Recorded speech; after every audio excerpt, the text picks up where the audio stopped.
Welcome to our class. What in iyun, what's happening is that we're trying to go to a depth where we can really understand what the Achronim are talking about. In other words, unless we mention that when we have a baya, he shows the tension between the two pasukim of Meitav and Kesev and Shavik Kesev. Now, yeah, I started recording, yeah. I didn't say my oath. Now, what's happening here is the Ramchal told us that the first thing you have to do is look at the statement in and of itself. Now, he talks about nosei nasu, but in our world of the Gemara, the nosei is a case. That's okay. That's a nosei, a subject, and the nasu is a mishpat. Is some sort of din? You see, so we're really dealing in cases and laws. And the first thing we have to do is understand the case at hand. So we always have to understand who are the players in the case. As I said, when we did the Chumash, you have to know who the players are and what is their actions one to the other. And after you understand that, you have to say, well, okay, so now what was the cause of this din? Which one of these players or interaction caused the din? Now, although in the Ramchal he tells us that you learn Derek Tfunos everything will be clear to you. He says the halacha at least will be clear to you, but he also is very, very clever, and he says that machlokuses occur because of these middle terms, which means that the links between different statements or cases, let's call them, are always going to be a svara. You see, you have to put things together, and what makes learning difficult is, number one, determining the case in hand, and then comparing that case with other cases, and then resolving this tension or conflicts that come up between the two cases. We saw Abaya doing it, and now we're going to the Gemara. That's happening because we have more sets of cases that are stated. Okay, so in order to understand what this learning process is about, we have to get involved in the source cases. There's no way that we can get away from it. Now, when we started the situation or this analysis, so really we had the Rush, and he really was talking just about Baba Kama and Tess. But Tosfos already told us that there was a certain group of cases, constellation of cases, matrix of cases that are very important in understanding what these dinim are. Now, it's taking us time to identify what they are and what exactly is the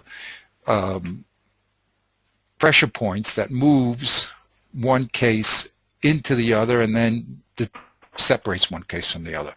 So here, what I did, it's not an electrical diagram, but it really is really 5 levels of depth. I'll zoom in a second, but basically what we're going to have is we have Rabbeinu Hananel talking about mekachtos. That's going to be this head case. He's going to give 2 possibilities how to analyze mekachtos. One is going to be that he's going to move it toward Baal Chov, making mekachtos a Baal Chov, and the other one, let's say, it moves it toward at least the inference will be making mekachtos into a nezikin. So that's the 2 basic splits that are going to over here. Now the Rashba wants to, the Rashbam wants to eliminate this possibility in the Rabbeinu Hananel by saying that Baal Chov, nezikin, and mekachtos all are the same. Really, they all follow the din of Baal Chov. And in the din of Baal Chov, there's a precedent of money over metaltalin. That's what he wanted to do. Now, the Ri and the Ri Azakan and Rav Chaim Katz, I believe his name is Chaim, they come along and they want to defend the second side of the Rabbeinu Hananel. And the way they do it is by splitting off the case of Mekachtos from the case of Baal Chov. That's the key point. And the way Reb Chaim Katz does it is changes the law of Baal Chov. The interplay here, which we're going to have to understand very well, is there a concurrence between, or is there an overlap between the law of Nezikin and the law of Baal Chov or not? That's going to be the real key of this discussion. And that key, which is there a concurrence or no between those two dinim of Baal Chov and Nezikin, will then spill into this Rambam case that we have, okay, which is basically anyone who's going to say that there's a precedent of Kesef or Metaltalin over Karko is going to have to be entertaining that Baal Chov comes into the picture.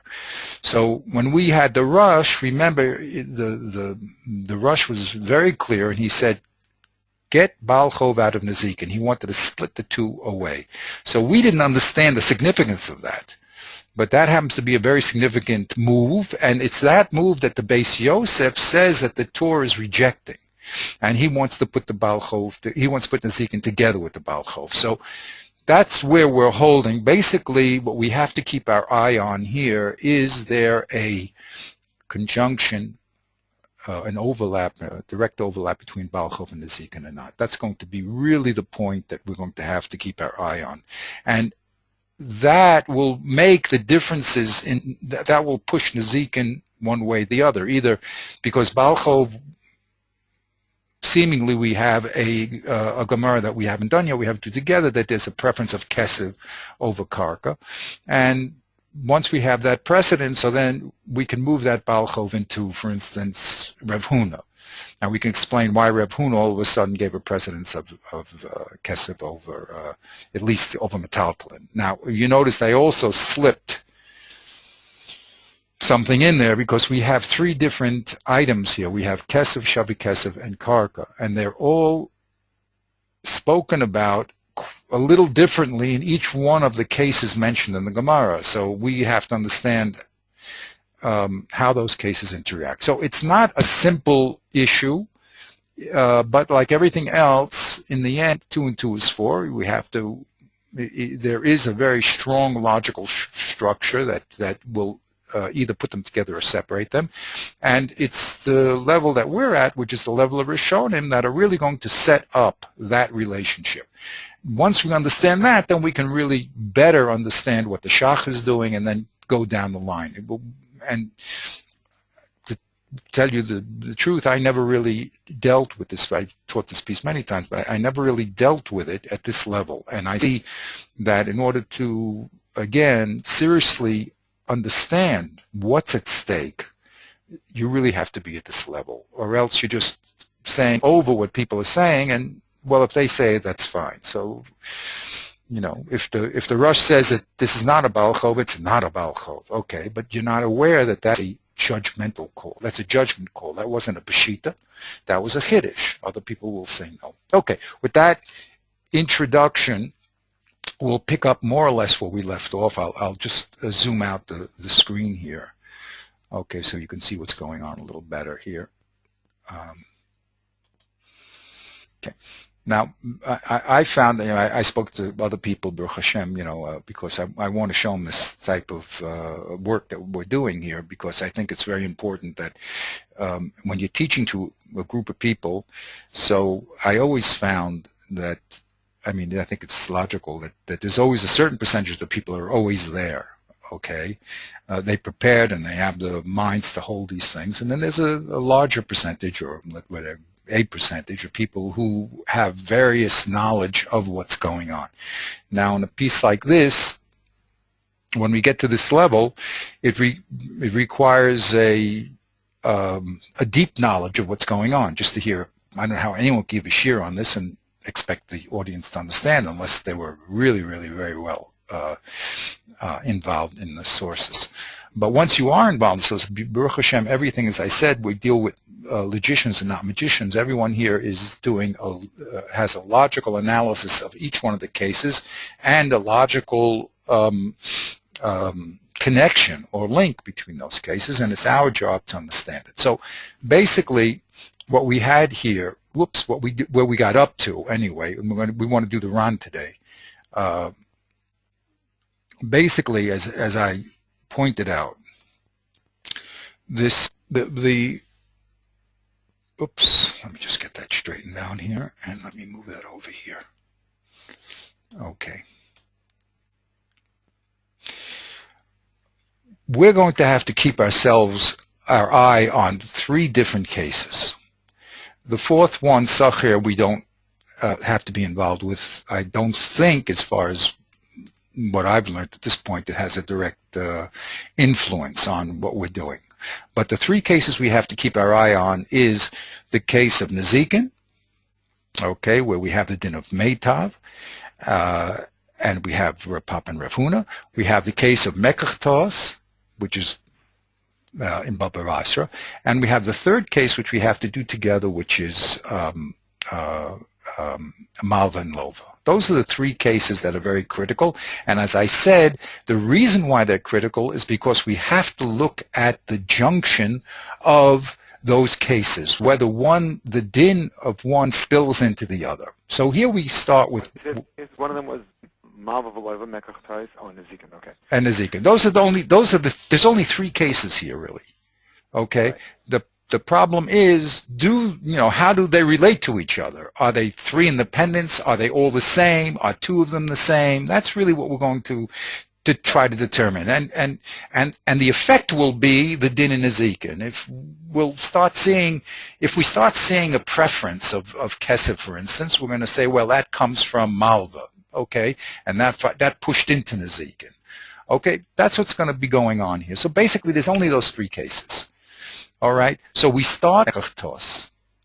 Okay, a simple case of Mekach in the Gemara. Okay, the Gemara determined it was Mekach, and the Gemara said, again, it's a Girsa problem, but simply the Gemara said that the Lokeach has a right to get his money back. Okay, that's it. The money is back. Now, the question will be, well, wait a minute. If the Mocher has money, and he also has metaltalin, right? At least either his own or what he's getting back from the Lokeach. Well, why doesn't he just give him the natchan back that he got, right? Because we're learning all the time that Yoshiv says that Shavik Kesev is Kekesev. So it should turn out that the Mocher should always be able to give back the natchan to the Lokeach. So we see it's not true. Okay, we see that the Lokeach is allowed to get his money back, right? That's a fact. He's allowed to get his money back.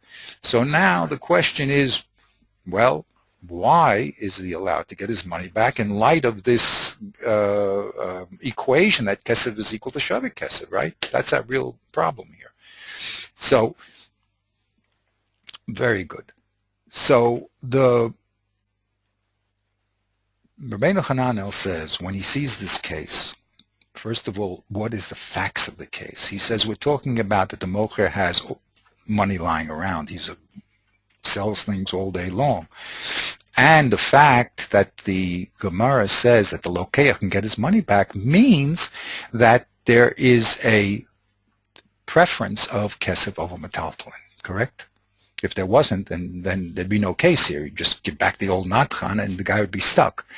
So if we're talking about this Mocher has a lot of money and he's got a lot of metaltalin, or he gets the natchan back and he can give kesef, it must be that there's a precedent, there's a preference of giving kesef over metaltalin, correct? You with me? Yeah. So now the Rabbeinu Hananel says, Eureka, I found it. What's Eureka? Now, he says that Mekach is simply a case of Balchov, a move that we have to understand, but that's what he says. He says, look, what happened here?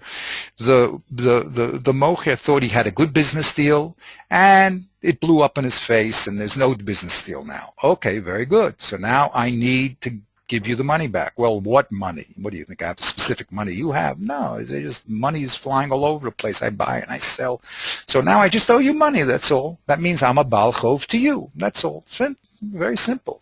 So the Rabbeinu Chananel says, wonderful. Here I have a proof that a Baal Chov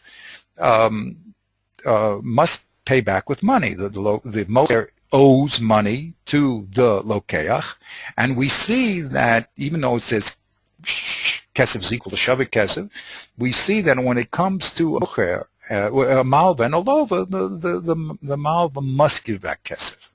Okay, and he's very happy to find that. So that was the first move of the Rabbeinu Hananel. He says we're talking simply in this case that the Mocher has a lot of money, and you see that he gives the metaltalin back. So who is this Mocher? He says he puts the law of Baal Chov on him. You see, he makes that concurrence. That's very important. What label, what hat we put on the Mekach person. So once he has that, to him it's obvious that you just owe money. That's a chov you have to him, and the way you got into it is nothing very special. You just got into the chov, so you thought that it was a good business deal. Turns out the Beis Din says not a good business deal, so you owe him the money back. Fine. So we see from here, says Rabbeinu Hananel, that in the case of Baal Chov, you pay Kesef first. Okay, that's his first way, and he's very happy with that he actually found an anchor to say, I got it now. Now I can say clearly that Baal Chov has to pay Kesef. Yes, Kesef metaltalin, he has to pay Kesef first. He says, however, it's not Mukhrach, because other people have a different gita, and they say what's going on in this case is that the very Kesef that the Lokeach had exists in the hands of the Mocher. Unusual, but that's what they say. That's the gears that they have, and that's the case that they have. So if that's true, so if it's the same kesef we said, so now this case of Mechaktos we said last week, maybe it's a shomer, fine. I have to give the kesef, I have to give the object back that I took, fine. But I can no longer make an inference that this is a case of Baal Chov, because this is worse. A Baal Chov means that I owe you money. That means I don't have the object, I owe you money. But here I have the object back. What's the difference if the object is kesef or a physical object? So I have to give you the object back. So I can't make the inference anymore about what would be if the kesef was gone and say that it is a Baal Chov anymore. Okay?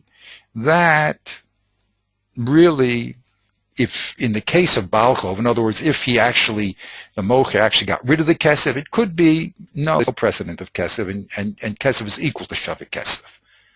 Okay? So that's clear. So the Rabbeinu Hananel has these two possibilities.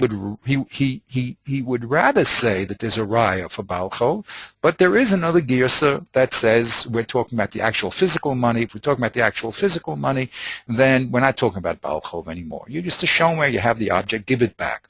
Only when you get rid of that money and now you're a Baal Chov can we talk about a Mekach person being a Baal Chov. Okay, in other words, when the Mocher gets rid of that original kesef, and it's clear that he owes the money, says Rabbeinu Hananel, and then we could talk about what's the din with Baal Chov. So here he says it's inconclusive.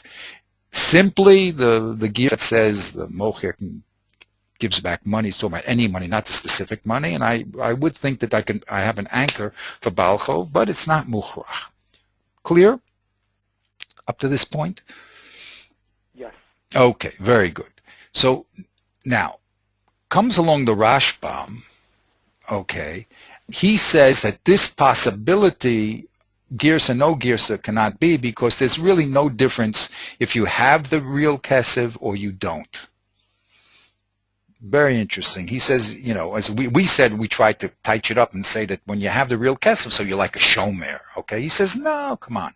Kesef is lahotzonit, no, it's just gone. No one, if you give someone the shomer a cow, you want that cow back. But if you give someone money, you don't want those specific coins back. Money is an entity that just represents a value of silver. It doesn't, my cow, Bessie, I want back, but what's the difference? I take this silver or that silver. There is no difference. So he says that it's obvious that you're a Baal Chov, and that the din even if you talked about the original kesef was in the hand of the mocha, he's still a Baal Chov. And from here we can clearly learn the din that to Baal Chov that this mekach ta'os person who's giving back the kesef is shaykh to Baal Chov. Okay. Now the way he does it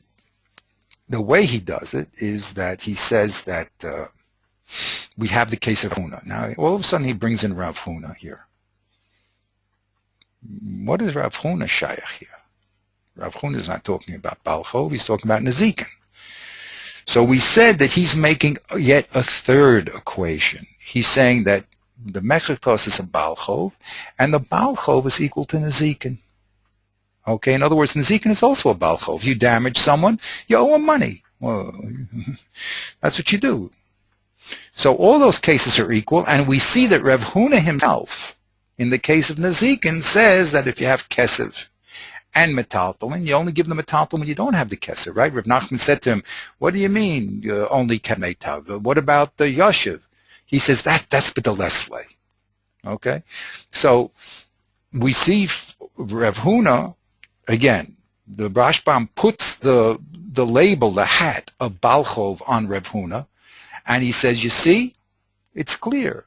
Rav Huna holds that Baal Chov you pay kesef before metaltalin, and our case is a case of Baal Chov, and therefore all three of these dinim come out the same. Okay, now saying that, okay, Beseda.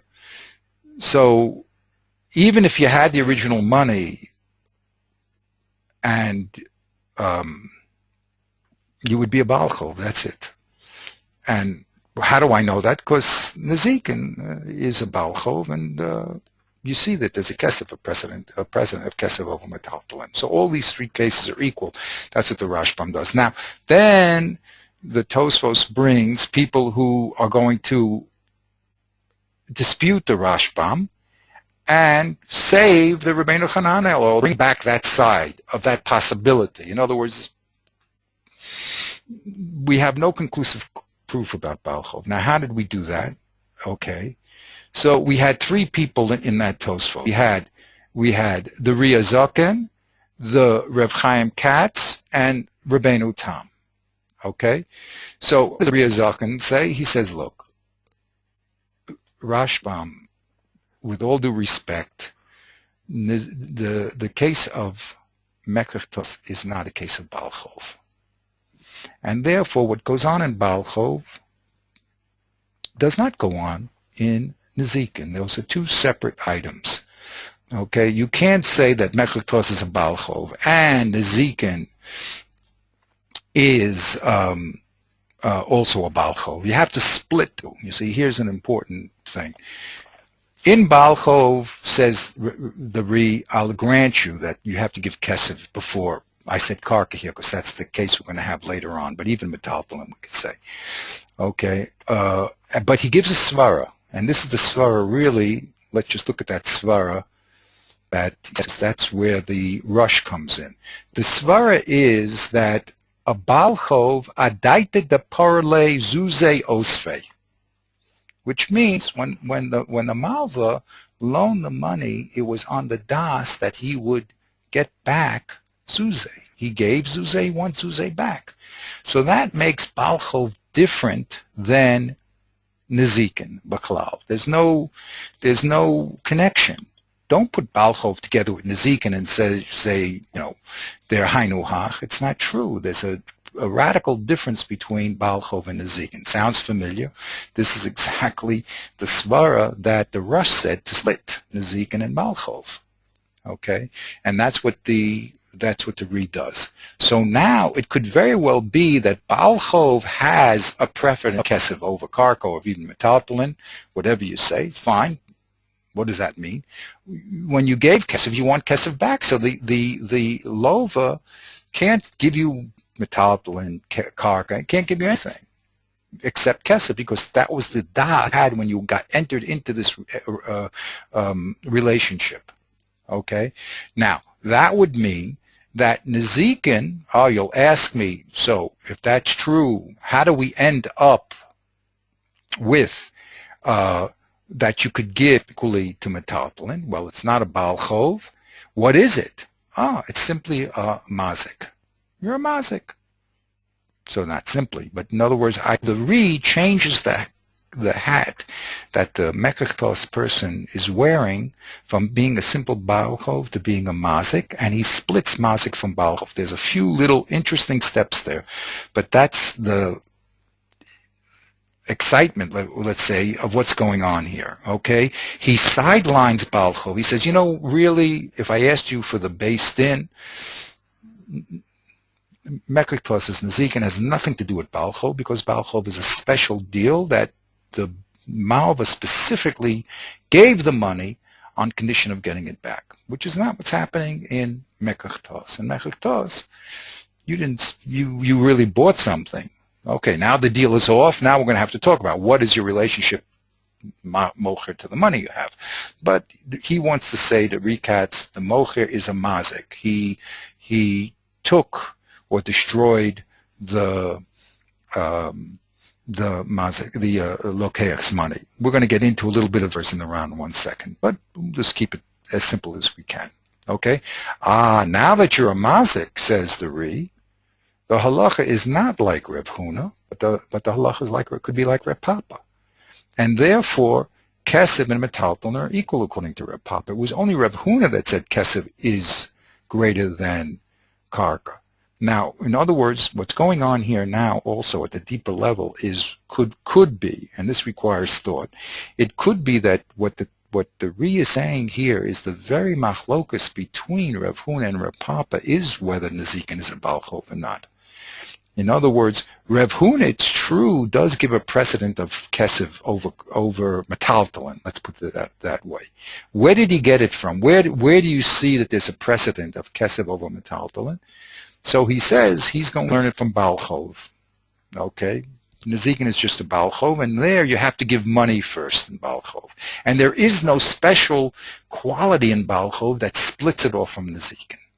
Okay, that's what Reb Huna would say, but Reb Papa would disagree with him and say, no, come on, Nezikin has nothing to do with Baal Chov, and therefore you have the simple rule that Kesef and Shavi Kesef are equal. Okay, that's what the Re does.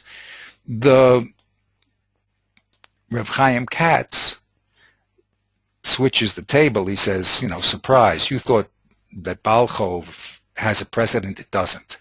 Okay, so that's what he does. He says, really, Baal Chov also Kesef equal to Metaltalin, and then we don't have to split them off. We could say Mechachtos is a Baal Chov, but unlike what you thought, that a Baal Chov has a precedent, it doesn't. So to understand that a little better, we'll have to go into the Baal Chov Gemara, which Bezrat Hashem will be able to do. Okay, fine. Now, Rabbeinu Tam here, quoted, doesn't do the Re does. He agrees with the Re that really when this is not a Baal Chov, here the Nezikin, all three equally. So functionally, the Rabbeinu Tam also brings this side of the equation. In other words, if you learn this Gemara of Mekachtos, that we're not talking about the any money, but the specific money, so it's Nezikin, and you could say it's Reb Papa.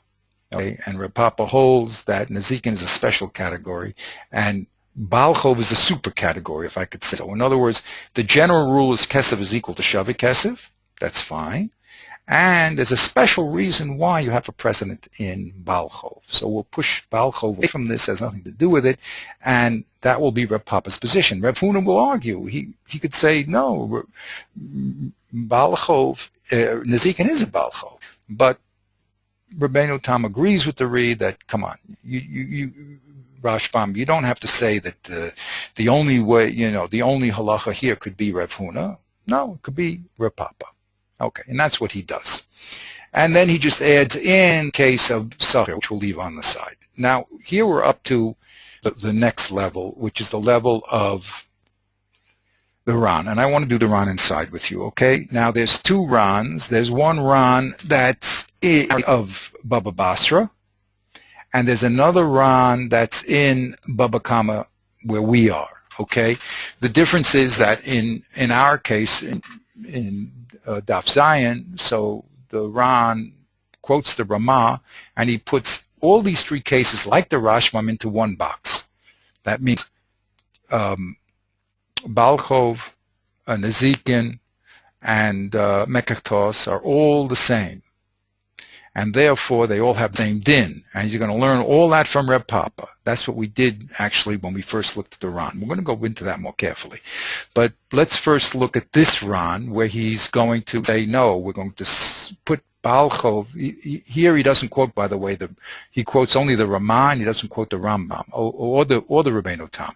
Here, he's going to talk about the Rabbeinu Tam and the Rambam. Okay, and to do that, he's going to put together Balchov and Mektos. And once he has that together, then he'll be able to split the din of Nezikin away from Balchov, say that could be a precedent or not a precedent, depending upon which one of the Rishonim you're at. So let's see that inside.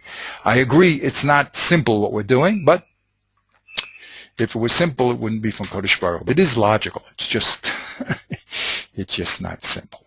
Okay, so let's go now look at the Ran, and let's look first. Let's look first at Baba Basra. Baba Basra, Tzadik Beis. Okay, all right. It's not the Ran. I think it's the Nemuki Yosef. I keep saying the Ran because the Ran and the Durham is, but you can either look inside or you can look at how I about to break it up over here. Here he is here's in the Nemuki. Okay. Okay, good. So just read it inside. I broke it up just so we can handle it. Okay, it doesn't matter. Okay, so here's in the you start. This Gemara is about first of all, you're right. It's Mekachtos. The Gemara says, if the mocher doesn't have money, so then the lokeach should just keep the cow, right? Because we know there's a rule that when a person owes you money, right? If he doesn't have money, if the lover doesn't have money, you're stupid to give him back your object. Hold on to the object and sell it and get your money back, right? That's what people say. So that's it. So that's that side. So if the mocher doesn't have money, so keep the object. Mashma, if the mocher does have money, he has to give it back, right? Right. Correct. Good. So that's what he says. So so I just filled in the word there. La'akuv Torah bezuze. If the mocher doesn't have money, just what are you idiot? Just keep the shore, right? Okay. So mashma mehacha dehecha v'leslei zuze l'meicher. Mashma that where the meicher does not have any zuzim, like I probably should say matzi, like matzi l'meimar. Oh yeah, that's space in the wrong place. Like matzi l'meimar lei.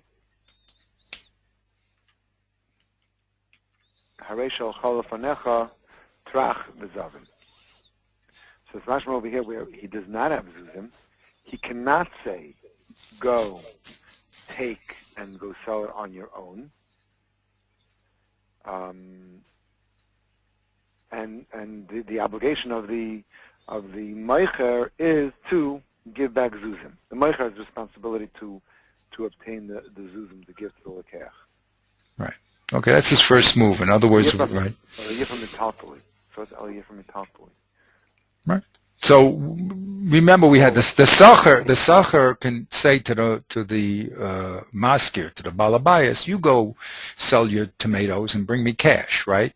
But here in this Gemara, since when he doesn't have money, we say keep the shore, right? Mashma, we don't tell the mocher to go cash in the shore and bring me money, correct? Right. Good. That's all. It's step number one. But what does the mocher have to do? He has to pay metaltalin, right? In other words, he pays what? Meaning he pays him. Well, he doesn't. He doesn't have money. He doesn't have money. he has either other shvarim or the shore he's getting back. So all he has to do is return, or give. He either tell the lokeach keep your shore, or gives him another shore. Put it that way. He can pay him back with another shore. So what's in other the words, to the lekeach receives back a different shar, the same shar, metaltalin, but they're all not the zuzim that he gave to the meicher. Yeah, exactly. So 1 second. That's exactly what the Gemara says. It says that's, again, let's go slowly.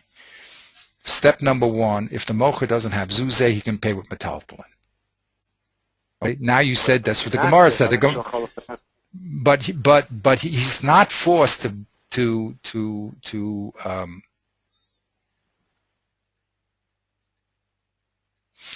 but the lokeach can't give him his shore back and say, you cash it in. So then the Gemara says, wait, but that's ridiculous. What is he gaining then, right? That's what the Gemara says. Right. What is he gaining? He's gaining nothing. The Gemara says that. So the Gemara concludes, no, we must be talking about where the mocher does have money.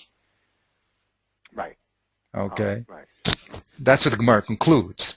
But if he didn't have money, so this part of the equation would mean then he could give metaltalin back. He just doesn't, and he can't be forced to get money. Okay, because if it was true that he could be forced to get money, then the Gemara would not have had this side of the boy would not have failed, right? Give back the shore and tell the mocher, get me money. Right? At least you'll end up with money. So the Gemara didn't entertain that possibility.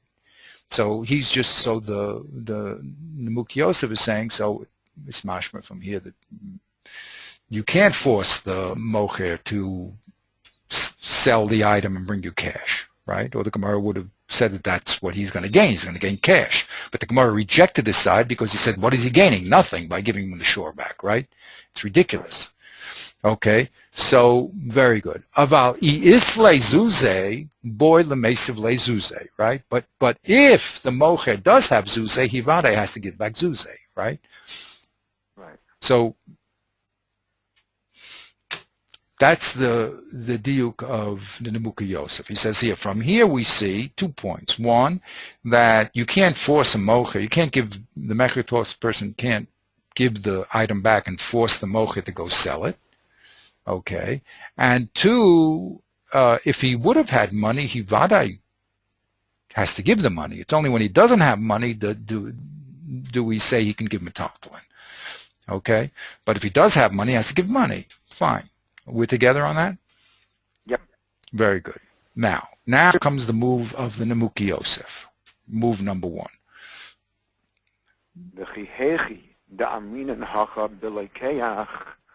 Just like we're saying over here with regard to lekeach, that he has to come with zuzi huadin mi bal chayiv to hamekach da have bato have hadamim chayiv al leidemeicher.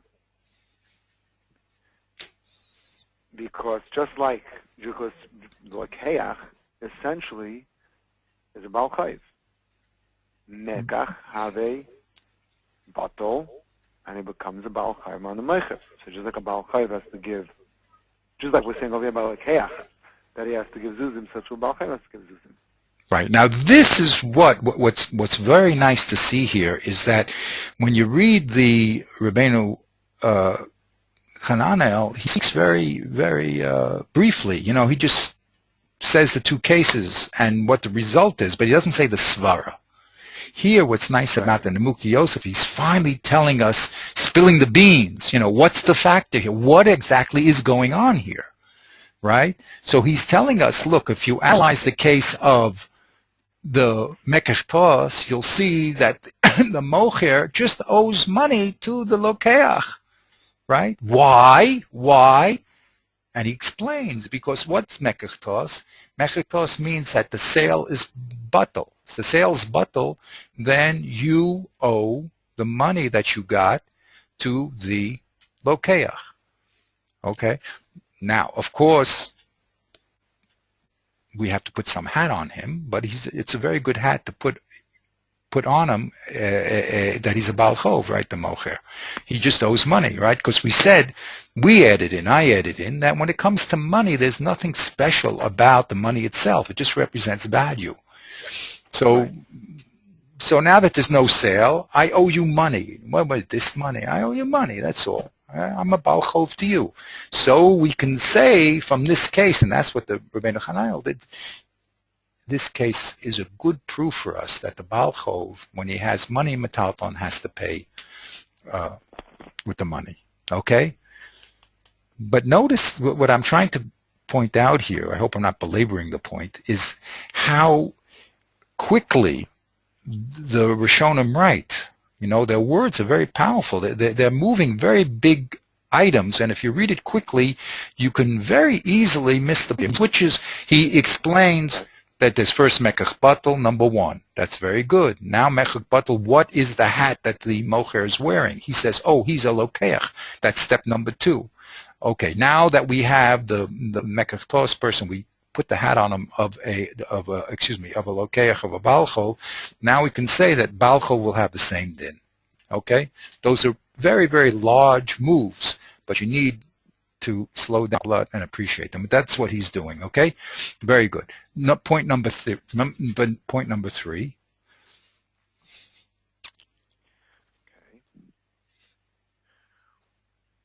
Point number three is Venira, the Hechad the Lesle the Mocher Zuzi, where the Mocher does not have Zuzi, the Isle Karkois of Metaltalin, the Taltalin Yohivle, Karkois Lo Yohivle, the Kivan the Havale Zuzi Yohav Zuzi, the Taltalin the Chashivi, Bosar Kaspatve Yohivle. Okay, so I said a mouthful here. Yes. So where the Mocher does not have Zuzi. Now he has two other types of assets. He has Karkois and he has Metaltalin. The din is that he has to give the Metaltalin, not Karka. How do we know that? Let's take a look and see. If he had Zuzim, what would he give? Zuzi. If he doesn't have Zuzi, what should he give? He should give something that's next best to Zuzi. And that is Metaltalin. So the Nemukei Yesod is telling us there's a very clear preference, Zuzi, Metaltli, Karka. Zuzi goes first, Metaltli goes second. Right. Right. Now, you see, that's all svaras. You know what I mean? That's a svara that he said, because he said venira. He says now, because all we have in Mekach Tos is two of the elements. We have Kesef and Metaltalin, right? We have the Natchan Shor, and we have the Kesef that was given. Okay? That's two. But we don't know the din in Karka, correct, from here. So here he comes nearer means, I'm going to tell you a svara. Just like Kesef is better than Metaltalin, so too is Metaltalin better than Karka. Where does he get that from? The svara? Remember Reb Papa? Oh, right, from Reb Papa. There's Reb Papa there, you see? You see, now again, he doesn't spell everything out here because he's, you know, his commentary would be, you know, pages long, but he expects the intelligent reader to pick up these nuances and understand what he's doing. You know, he's not doing anything. He's doing everything clearly, but very, very briefly, and it can fly by you simply. That's why when people do Bekiyas, so they just read it, and they, you know, and they just. Basically, what I see is that when you do Bekiyas, it's, if I can make an analogy, it's like using Google search. Any place in the Torah where it says Meitav you can find, okay? Or if you want to find a certain din, so I have, you know, all my search programs with, you know, 57,000 books, and a certain din happened in front of me. Now I want to know if that din is written about. So, a certain case happens to me, and I want to know if that case is written about. So I go into my Google search program, I find that case, and then I find the law. So I'm not involved in the dynamics of the learning. I'm just saying if there's a precedent. That's called precedent law, okay? But that's a Bekiyas view of things. An iyun view of things is when you actually understand what went into the conclusion. You know what I mean? And that's a much deeper understanding, and that's but that propels you, that slows you down. You just can't do it fast. Maybe if you're the Shach, maybe you're the Vilna Gaon, I'm sure they, but even the Vilna Gaon, he said he worked years on pieces. I mean, his head was a lot bigger than definitely our heads alike, but that's the difference between iyun and bikiyas, and that's why also it's difficult to do, because it requires a lot of focus and concentration and an ability to keep plugging away until you get to the bottom levels of things. Okay, and it's not quick and fast, and it's not easy. It's beautiful when you're down at that level, which is where we're trying to get. Okay, so we slowed him down. We realized here that there's two of the three elements are mentioned here in Mekach. That's Kesef and Metaltalin. And the first thing that the Namuk Yosef did, it said, it's mashma from here, if you have Kesef, you have to give it over Metaltalin. Now he says, I am now going to make an extension to the din and karka. Okay? And to tell you that, look, why do you give Kesef over Metaltalin? A svara, because Kesef is called the real thing. Right? That's the real thing. Metaltalin is only shaveh Kesef. It's equal to the real thing. Now, that's in second place. Therefore, the third level down, which is karka, is the furthest away from the kesef. You have to put up for sale signs. You have to, go to, find a few guys around, beg them to buy the place, get a good deal, blah, blah, blah, blah, whatever it is. It takes a lot more effort. Okay, so therefore he says it appears to him that if you have metaltalin and karka, you have to give metaltalin before karka. And then we said, wait a minute, is it only a pure svara? We said, well, remember, when we get to him, when the Namuk Yosef writes on Baba Kama, we're going to see he's going to use that svara right in Reb Papa. Now, Reb Papa talked about what two elements? Do you remember? Of these three, Kesef, Metaltalin, and Karka, which ones did he talk about? He spoke about Metaltalin and Karka. That's correct. There it goes. The missing element was Kesef, correct? Right. So that's what you have to keep your eye on. There's always, not always, but here there always seems to be one element that's just not there. And that whole is Torah Sheba'al Peh, you see. That whole is left there because the people that are writing it want you to fill it in. They're not going to write things that you shouldn't be able to fill in. They show you the guidepost and you're supposed to fill it in. Unfortunately, at Katnas Adaris, we lose the ability to do that. That's why we're hanging on the Rishonim. But the Namuki Yosef over there in Reb Papa was the one who quoted the Ramah and made this triple hierarchy. We only had Metaltalin and Karka over there, but he said it's obvious again that Kesef, which is the real, same svara, since Kesef is the real thing, so then we, of course, demand that of you. Okay? All right. Very good. And he says that, very interestingly, that from Lokeach, whatever's happening in Lokeach, we're going to learn the din to Baal Chov, and then we're going to extend it. Very good. Now, this last part of the Gaonim is very, very interesting, but you can understand, you could read it. I never got it yet. There's a whole other issue here about the Tikkunis of the Gaonim. You're welcome to read it. Maybe you'll hop it. I couldn't get it simply. Okay, point number 4. Yes. Okay. The Daita Gaonim Zal, Shemakabel Chayrim Stam, She'en Le Ma'is on the Metaltalin, Kredim Shifa and a Bakarka. I call Hecha de Para de Metaltalin Api Shumas Bezdin. So he's saying that the Gaonim said that he's going to receive Chayrim if he doesn't have Mois Metaltalin. In other words, he's adding another level which we never saw anywhere before. There's a fourth level, fourth dimension called Chayrim. So this fellow, this Meicher, who doesn't have the Mois Metaltalin, even though he does have Karka, he's going to be Makabel Chayrim. Why should he get a Mechayrim? What does that mean? What's the situation? This, you know, I mean, this. What does he have? What doesn't he have? There's something called putting people in Chayrim. In fact, it's brought down It's brought down in Hilchas Chodesh Elul, where it talks about over there about putting somebody in cherem during a service and make tshuva. You're not supposed to do that. It seems it was a common thing that they did in those days. Okay, but that cherem is a punishment, right? You did something wrong. He's saying this guy owes the money, Yes. like debtor's prison. So we're saying that he doesn't have Moishe Metaltalin. We're not going to take his karka and give his karka away to. Oh, that's interesting. Very nice. Very nice. Thank you. Payach. Yes. Okay, that I understand how you're reading. Now, Very nice. What? Yeah. In other words, you would think, according to the din we just got through saying here, if he doesn't have mouse and metaltalin, then he should give his karka, right? Right.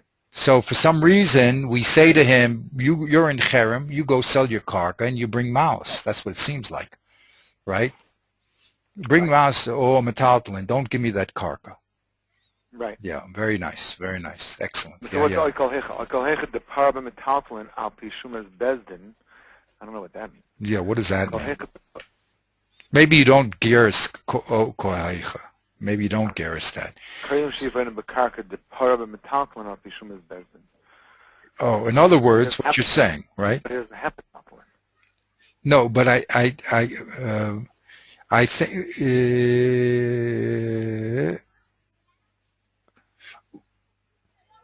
I think that's the conclusion. I mean, I'm just trying to read it with you. We put him in cherem if he doesn't have mouse and metaltalin, and we don't take his karka, and we tell him, you go pay with metaltalin al pishumas bastin, which means we're going to force you to I don't know, get kesef. As I said, I'm not clear about what's going on here. But let's say, at least simply, one thing that we got is that although al pi din we just learned that we take his karka, right, when he doesn't have kesef metaltalin. That's what we just learned here, right? If he doesn't have kesef metaltalin, we take his karka. But there's a takanas of the gaonim that we don't take his karka. We tell him go sell your karka or whatever's around, but you know, we're not going to take your karka, not because we don't want it, but because somehow we only want kesef metaltalin. So go sell your karka or go borrow karka, do whatever you want, but don't give me this karka. Now, the reason why this is significant, even though I honestly tell you I don't understand it 100%, but I'm very happy that you said a peshat in the beginning. That was very good. You know, remember the Rambam, according to, says simply you give metaltalin before karka, right? So maybe this is a takanas of the gaonim that he's talking about. That's what some people will actually say.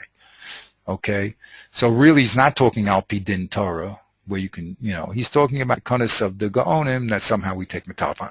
I just said that off the top of my head because that's what some people say. We're going to have to investigate that line.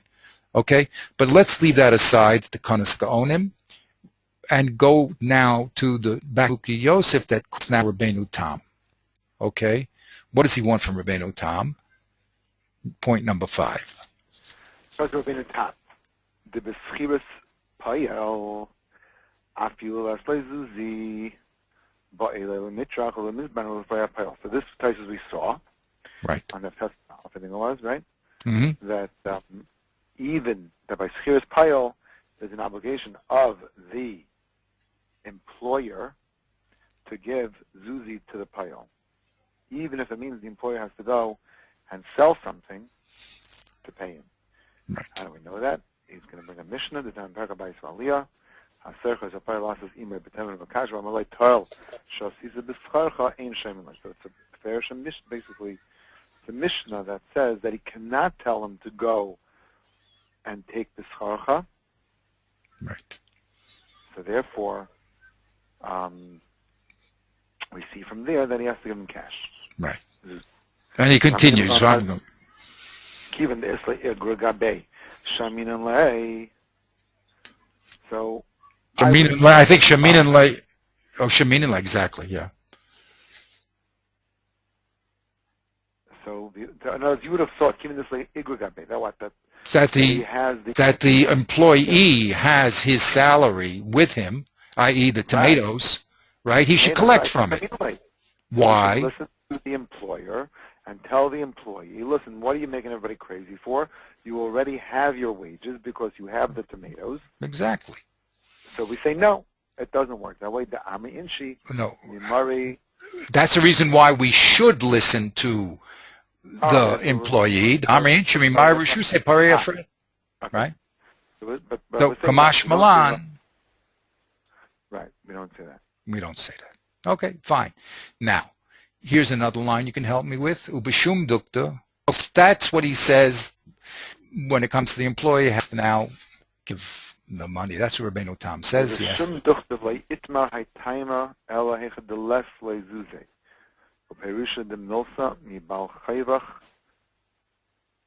Subin tifra. Kloimar lapachas kivan she'en la yoser. Loiti la knesha mitagamian kirashya. Where's he going with this? So v'shem dech leit mer haytayma elahecha de lesle zuzi. When is the only time you say, if someone owes you money, you better take what you have? That's only when the person who owes you money doesn't have zuzeh, when he doesn't have cash. Right? Right. So we're saying at least take what you can get. In other words, I think he's referring to the statement of Mimari Reshusach Parayefra. Yes, that's what he is referring to. Exactly. Okay. He's saying, this svara of Mimari Reshusach is Alechad Deles Zuzi. And Parish the Milsa. What's the explanation? Mibal Chayvach Subin Tifra. From Mibal Chayv take the Subin. Kalaima. Meaning to say the Pachas. Kivan Shema Yosef. Take at least that because he doesn't have anything more. Right. Don't be stupid. Take even the the less thing, right? Because he doesn't have any more. You know what I mean? And that's only when he doesn't have money, right? Now here he quotes the pasuk in the Chumash, Lo Tiyeh Kenosha. Meaning Karasha. Does he mean Karasha like a rush? Like a poor person? I think I don't know. What does Karasha mean? I don't know. God, do I have a targum? Oh, you know. Maybe you have it. I have a Aramaic dictionary here. Very good. Excellent. If I can look it up quickly. I thought a nosha is a person who oppresses the loaner, right? Right. So that's the pasuk pshat in the pasuk is lo too late to kenosha. Don't nudge him. Don't nudge him to death, right? Don't nudge but he's if the word karashi is like I'm thinking of like rush, like a poor person, he's saying that lepachas take what you could get because don't be like a poor person. In other words, don't walk away with nothing. Exactly. That's what I'm saying. Yes. Very good. So you can look up the word. It's big to do that. I'm going to look at the word rashia. Let's see if the word is here. Reish Shin Yud Aleph. I'm just finding it. Give me 1 second. I'm used to doing everything on the computer. Exactly. We forget about those old days. Reish Shin Yud. They don't have Reish Shin Yud Aleph. They don't have Reish Shin Yud Aleph. Right, obviously, Reish should have Reish Shin plain. See, a Rasha is with an iyun, right? Yeah. Do they have Reish and Aleph? Do they have Reish and Aleph? What do they have for Reish and Aleph? Do they have Reish and Aleph? Reish Shin.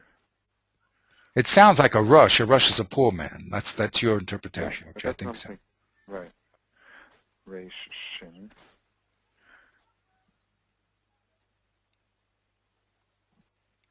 A Roshena is a creditor. That's interesting. Reish Shin Yud Nun Aleph. They have here as a creditor. And it comes from the word, he says in the Durham, Ani Noshe. He says in the Durham Nun Aleph and Aleph, there's a word there, it says the word Roshena. Okay, beseder, but we'll skip it, okay? But the important thing, what is the Nemuk Yosef saying here? He's saying, remember, this svara, that take what you can get, only applies when the low doesn't have money.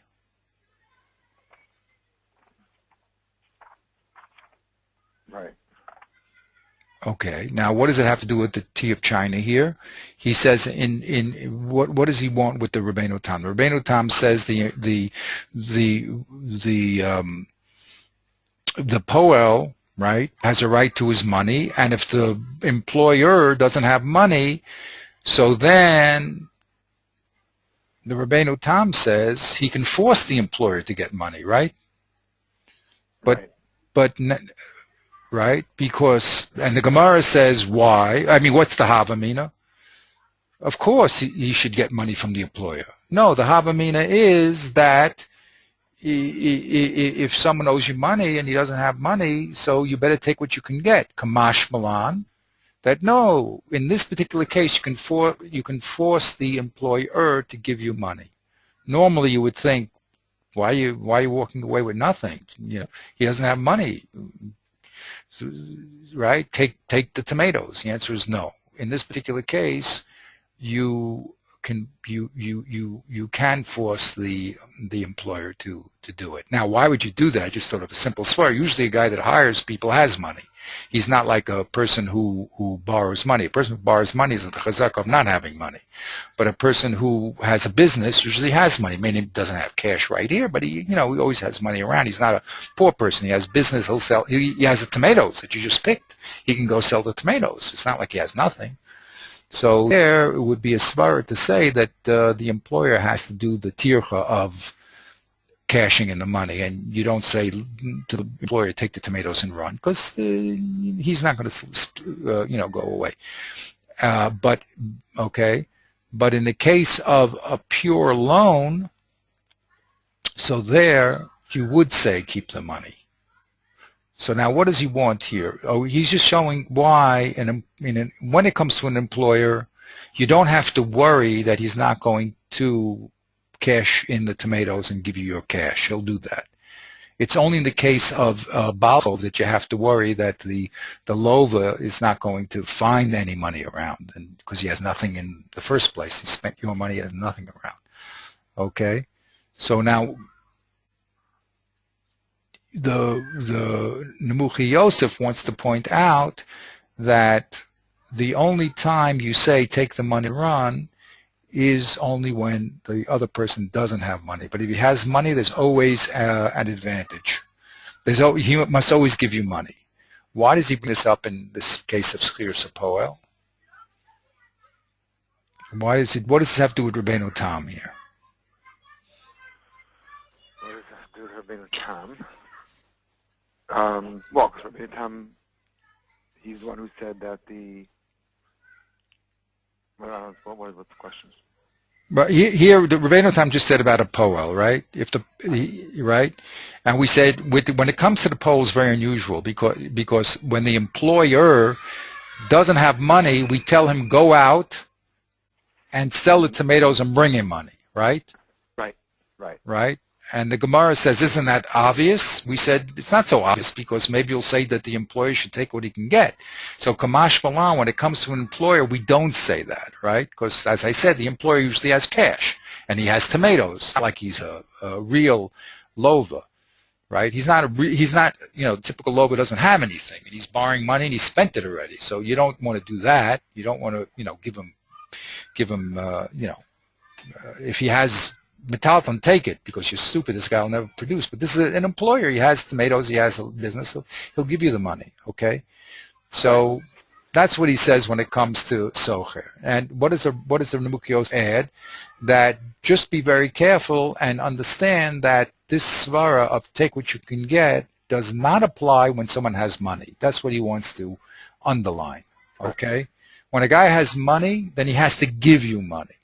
Then you don't say, well, take what you can get. No, you can get better. So you're allowed to say, give me my money. I don't want this tomato stuff. What is that tomato stuff? Right. Okay. Now he goes to the iyun Ezekin. I wanted to finish these two parts. I hope we have a little more time, but at least to finish this part of the Nemuchi Yosef. Yeah. Well, in Ezekin, halo havim in mafarshim. Yeah. The matzi lemitim le afilu karkais, vafilu havale zuzi. Many Mefarshim say that you could give karka even where the mazik has zuzi, or vachi har karka, it just the metav rachmana. as long as he has Yisuf Karka, because Meitav, the Torah says Meitav. So again, what he's stressing here is very important, is that Meitav is a specific description of Karka and not of anything else. So Yes. he's saying that because you can give Meitav, the Torah says you can give Meitav even if he has Zuzi. Right. Which again is Reb Papa again, right? Right. As he understood Reb Papa, you see. But the Chiddush is that although I said to you, I said to you just a moment ago, no, it's not Reb Papa. That's how other people will learn it, not him. He just told us that there's Kesef, then Metaltal, there's Karka, right? That's what he told us. When it came to, now all of a sudden he's saying when it comes to Nezikin, many Meforshim say that there isn't this hierarchy. Right. Now, those many Meforshim, we saw the Rush holds that, and Rush says the Rif holds that. Okay. So. That is right. But the Rambam, Let's see the Rambam. Even the Islam metaltalin Yazlik. And metaltalin comes first, even in a case of Nezikin. Very good. Now, must give metaltalin first. Now, what did I do here? What bothers me? What about Kesef? He didn't talk about Kesef in the Rambam. Okay, and the Rambam doesn't talk about Kesef, and I wish he would have spoken about Kesef. But what he does is, look, I told you that there's that in Balchov you have Kesef first, then Metaltalin, then the Karka was a svara that I said. Where did I get it? I pushed in Reb Papa, I know that's how he holds in Reb Papa, but he doesn't say it. He says the Rambam, however, disagrees with that, and this is really the Rush and the Rif 3. Okay, so the Rambam says no. You can give Metaltalin before Karka. This is where the Shah came in and said, ha, you see? The Nemuki Yosef is reading the Rambam Dafka. Don't start playing around and changing the context of what he was talking about. Here I have a Nemuki Yosef that clearly says that the Rambam holds in the Zik and you give Metaltalin over Karka. Okay? I just had a little question about Kesef. Okay? It seems to me that Kesef should even be before Makal. If you're going to say Metaltalin before Karka, so according to his svara, Kesef should be before Metaltalin, but I don't know about that, so I put a question mark there, okay? Okay, so now we did this run. Now the only thing we have to do next, you probably have to go. You have some time? Or? No, I think we should stop. Let's stop here. Okay, let's stop here. Anyway, the other Ron we have is in Kedushin, in Baba Kama. We did it already, and basically he's going to quote the Ramah to say that all three cases, Balchov, Mechiktos, and Nezikin, all have the din of Kesef, Metaltalin, and Karka. Okay, that's what he's going to do over there. Once we have that, we have another very solid pin. What I want to do next week, Be'ezrat Hashem, is to go into the Balchov case, okay, which is this thing about Tolamasov Benochri. And then once we have that, we really have the source material, at least in our hands. At least we've seen everything, okay? We may not have analyzed it to the end, but we've at least seen everything, okay? Yep. Okay, I think it's the proper way to do the work. Yes. I mean, this is real work, okay? Beseda, have a great week. Okay, very good. Thank you. Okay. Take care. Bye.